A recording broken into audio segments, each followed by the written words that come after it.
Assalamualaikum warahmatullahi wabarakatuh. Halo semuanya, perkenalkan nama saya Sania Levika Fitri dengan NIM 24052058. Nah, pada video kali ini saya akan membahas tentang berbagai macam kebijakan-kebijakan yang ditujukan untuk kesetaraan dan keadilan gender. Sebelum itu, kita harus tahu apa sih itu kesetaraan gender dan keadilan gender.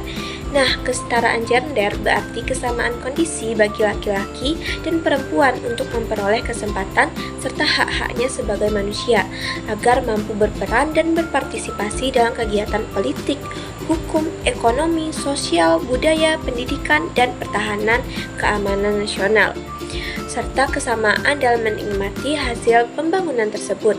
Nah, kesetaraan gender juga meliputi penghapusan diskriminasi dan ketidakadilan struktural, baik terhadap laki-laki maupun perempuan. Terus, apa sih itu keadilan gender? Nah, ternyata keadilan gender adalah suatu proses dan perlakuan adil terhadap perempuan maupun laki-laki. Dengan keadilan gender berarti tidak ada pembekuan peran, beban ganda, subordinasi, marginalisasi, dan kekerasan terhadap perempuan maupun laki-laki. Lalu apa sih upaya atau kebijakan-kebijakan yang dilakukan untuk terciptanya kesetaraan dan keadilan gender? Nah, berikut ada beberapa jenis kebijakan yang berfokus pada kesetaraan dan keadilan gender. Seperti yang pertama, ada kebijakan pendidikan. Nah, dengan adanya akses pendidikan yang setara, kebijakan ini bertujuan untuk memastikan bahwa perempuan memiliki akses yang setara dengan laki-laki dalam memperoleh pendidikan, mulai dari pendidikan dasar hingga pendidikan tinggi. Ini mencakup penyediaan fasilitas pendidikan yang ramah gender serta mengurangi hambatan budaya atau sosial yang menghalangi perempuan untuk bersekolah.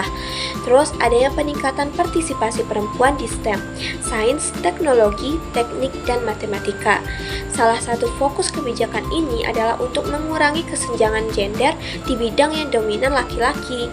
Nah, dengan mendorong perempuan untuk berpartisipasi lebih banyak dalam pendidikan dan karir di bidang-bidang tersebut.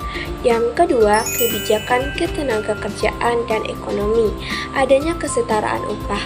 Nah, kebijakan yang bertujuan untuk mengatasi kesenjangan upah antara laki-laki dan perempuan yang melakukan pekerjaan yang setara.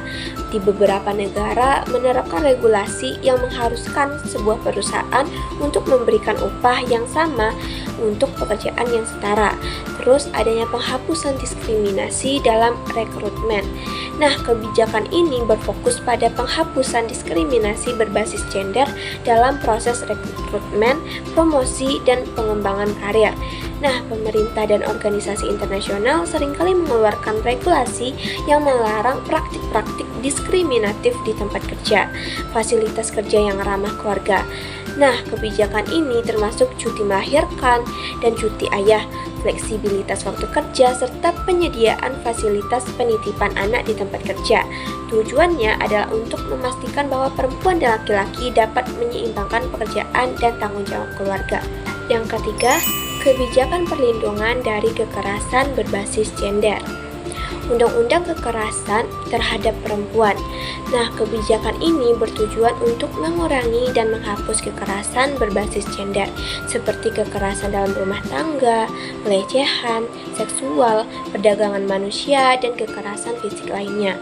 Di beberapa negara memiliki hukum yang melarang kekerasan domestik dan menyediakan perlindungan serta tempat penampungan bagi korban kekerasan. Terus adanya program pencegahan kekerasan seksual. Nah, kebijakan ini berfokus pada pencegahan kekerasan seksual melalui kampanye kesadaran, edukasi kepada masyarakat, serta pelatihan bagi aparat penegak hukum tentang cara menangani kasus kekerasan berbasis gender. Terus yang keempat, kebijakan partisipasi politik. Adanya kuota gender di parlemen.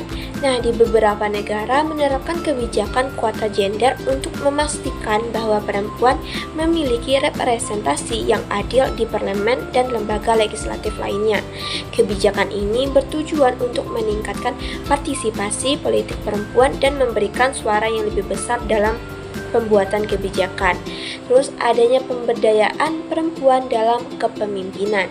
Nah, kebijakan ini bertujuan untuk memfasilitasi pemberdayaan perempuan di posisi kepemimpinan, baik dalam pemerintahan, bisnis, maupun organisasi lainnya. Ini mencakup pelatihan kepemimpinan dan mentoring bagi perempuan. Yang kelima, kebijakan sosial dan budaya, yaitu menghapus stereotip gender. Nah, kebijakan ini bertujuan untuk mengubah norma sosial yang membatasi peran perempuan dan laki-laki, seperti norma yang menilai bahwa perempuan hanya cocok di rumah tangga, sementara laki-laki harus bekerja di luar rumah. Program pendidikan dan kampanye kesadaran digunakan untuk merubah pandangan ini. Terus adanya pemulihan peran perempuan dalam budaya.